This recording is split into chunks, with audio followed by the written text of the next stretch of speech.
ဟိတ်ကဲအားလုံးမင်္ဂလာပါအခုကတော့ရှူတင်ပြီးတက္ကလာမှာညီမတို့ဘာလုပ်နေရလဲ နို့တိုင်နေရ နော်ရှူတင်ဒီနေ့ဘာလာရတာဘာကြောင့်လာရတာလဲ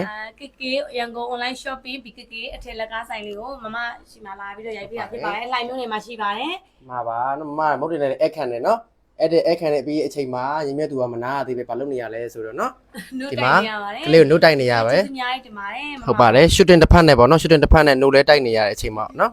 ဟုတ်ကဲ့ပါမုတ်တင်နဲ့အခန့်ကျေးဇူးတင်ပါတယ်အင်္ဂလိပ်လက်ဆောင်ပေးသေးရလားမ အင်္ဂလိပ်လေးဆောင်ပြီးခဲ့တာအခုမှစလုပ်မဲ့သူတွေဆိုလို့ရှိရင်ပေါ့နော်အလုပ်ပေါ့နော်ပတ်စံအများကြီးလည်းမတက်တဲ့သူတွေဆိုလို့ရှိရင်ဒီမမမှာ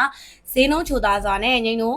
လက်လီလက်ကားပေါ့နော်လာရဝယ်ယူအားပေးနိုင်ပါတယ်လို့ပြောချင်ပါတယ်နော် ပါတယ်မရောမြတ်သူအဖြစ်မှာတွေ့ရညီမလေးရဲ့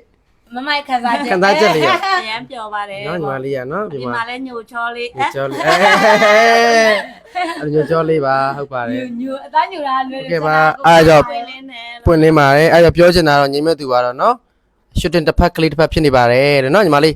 အတင်နာကပြောသူတဘာကြီးပြောချင်တယ်အတင်နာပါတယ် ပါတယ်တန်ပါပါတယ်လူကြီး ကဲပါနော်အားလုံးမတတာ